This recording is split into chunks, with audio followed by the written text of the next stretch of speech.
Hey guys, what is up? Welcome to the Last Word Sports. I just want to talk about my wish list for these playoffs this year.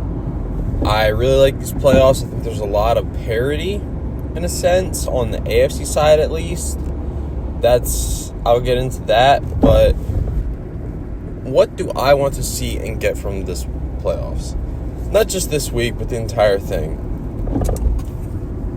Well, let me get started. I'll start off in the AFC. I want my wish list for the AFC is really the Chargers to realize that they've messed up at head coach and get rid of Brandon Staley, because he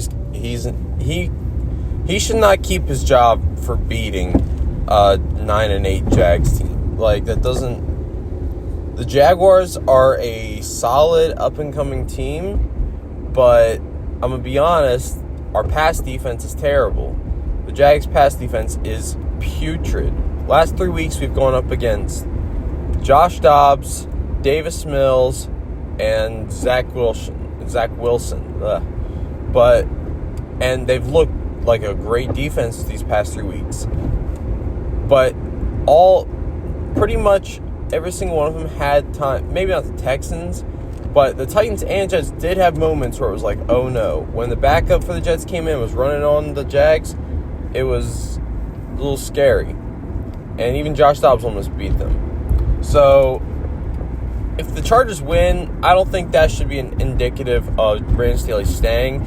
I think he has had too good of a roster to only go get a wild card. I know he has the Chiefs in his division, but it just seems like you're wasting. Does Brandon Staley improve the rest of their team? I don't think he does. So you got to make a change there. So I want to see them realize that this playoffs. Next thing, I want to see if Geno Smith is going to be a legit starter for the Seahawks for next year, maybe even more. I want to see if Seahawks are a team that will probably be back in the playoffs next year. How do we see that? We see how their defense and running game plays in this playoffs.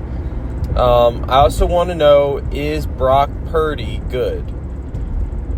Is he good? I mean, listen, everyone's hyping on the Purdy train, and he might be good. From what I've seen, he's just been okay. We see this all the time. As a Jags fan, I saw it with the beginning of Gardner Minshew. Whenever you have this late round pick come in and he starts playing well, a lot of times there's a reason he was picked in the 6th round. Purdy seems a little short. His arm isn't that bad though. Watching it, he's actually got some zip on the ball. But he doesn't look super athletic. I know he can move a little bit, but I don't know if he's someone that they can start with next year. I know everybody wants him to be that, but we don't know. So that's why I want to see his playoffs. And when I say playoffs, I know I already addressed it. I'm not talking about just this week. I'm talking about the whole thing. For Brock Purdy, this game doesn't mean he's the starter next year. I want to see him perform throughout.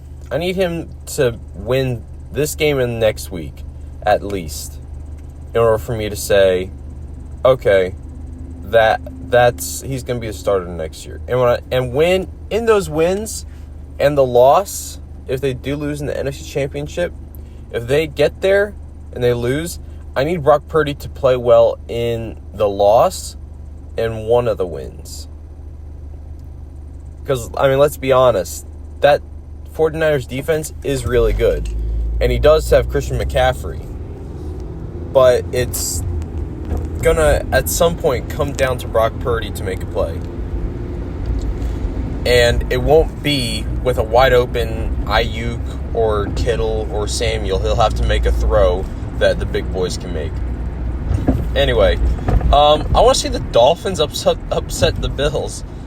But I also want to see the Bills take a step forward. I want to see the Dolphins establish that they're not so reliant on Tua, because relying on a guy who's never there is not a recipe for success. I think McDaniel is a brilliant head coach. Mike McDaniel. I think Josh McDaniel's a solid coach. Anyway, Mike McDaniel, I think, is a really good head coach, and he can find ways to move the ball without his starter in there.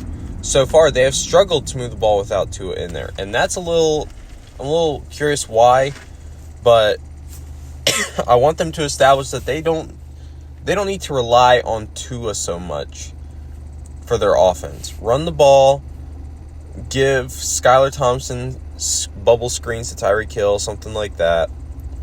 Find ways to move the ball against this Bills defense with Skylar Thompson back there. Bills get over the hump.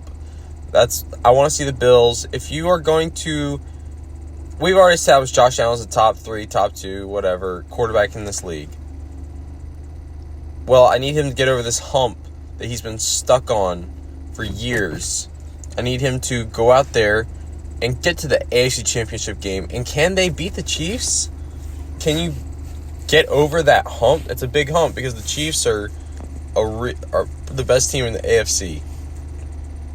So that's my wish list for the Bills.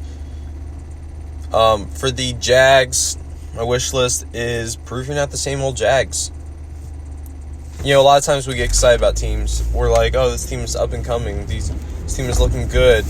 And it's like they either do boom. It's boom or bust with that. Remember the Raiders and Derek Carr's MVP season. He wasn't MVP, but he was playing like it until he got hurt. Everyone saw that season. They're like, oh, watch out for next year. You got Derek Carr and Amari Cooper, and they're going to be great. And they weren't. We see it. I mean, you look at the Chargers. They're supposed to be a Super Bowl favorite this year, and it just hasn't panned out that way. I need the Jaguars to actually be one of those up-and-coming teams that do live up to the hype.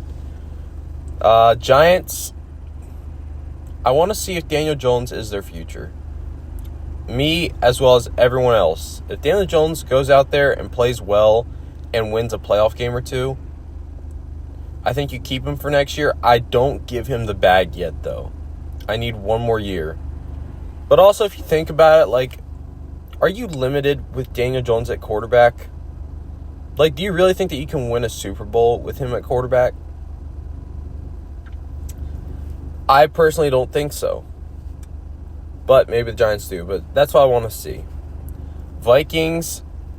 Listen, I know people are saying Vikings are frauds because they won, in one-score games all year long.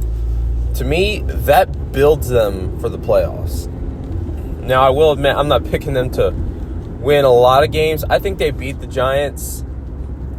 I think that their offense is going to be able to go up and pick at this Giants defense, even though this Giants defense has played above expectations. But I do think that the one-score games that Vikings have played in have prepared them for playoffs. And I think that is a big benefit. I don't look at that as a negative. So I want to see the Vikings be for real and show that they can be a good playoff team with Kirk Cousins. We all know the Minnesota Miracle with Case Keenum. Well, let's see a good playoff run from Kirk Cousins.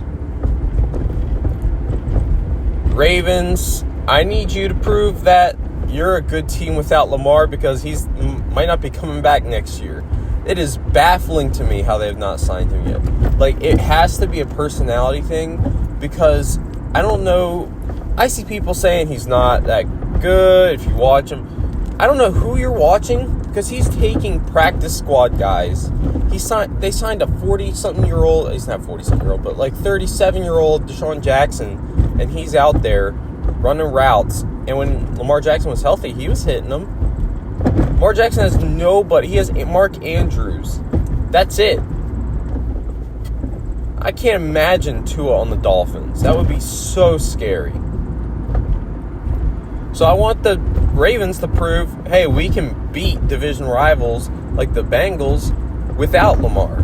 Tyler Huntley, you just play smart, don't turn the ball over, we'll play Baltimore way. We'll run the ball, we'll play defense. Bengals, prove to me that you are that team from last year. I want to know that this is going to be a team that is just built for the playoffs. Like, I want to know that this is the other Chiefs team in the AFC. I want to know that this team is going to be there for my team in the playoffs. I want to know planning every year, hey, this doesn't mean anything if we can't get past Kansas City and Cincinnati. So I also need to know if this offensive line is going to hold up, because it's had its dark moments all year long. And I got to see if it's going to hold up when playoffs are here. Cowboys, I mean, I got to be honest, I think Mike McCarthy should be out. My wish list is for him to be out. He's not it's the Brandon Staley. Like, could you make a case for him to keep his job? Yes, but let me ask you a question. Does Mike McCarthy make the Cowboys better? Does he improve anybody on that team? Or is he the status quo? When I look at Staley and I look at McCarthy, if you keep them, you are satisfied with status quo. That's not going to get you Super Bowls. So, Cowboys, I mean, Dak's been throwing a lot of interceptions. I think my wish list for them in the playoffs, I mean, let's be honest. Cowboys have a solid defense. Their back half could be a little better. But I know you have Dak Prescott, but you have CeeDee Lamb at receiver. That's it. Run the ball. Like, I don't get it. Run the ball. Be a run team. Just own it. Be a run team. Have Dak make play action throws on first and second down and some drop back passes on third. It's not that hard. I think you have to go in with that mindset when you're playing the Buccaneers. And Buccaneers, my wish list, I want them to go on a run. That'd be so funny for Tom Brady to still be doing it. That's crazy. So, that's... And if they don't, I think you got to get rid of Todd Bowles. I think Brady's gone. And, yeah, it's not a good look for the Buccaneers. But that's my wish list for the playoffs, and I'll catch you guys next time.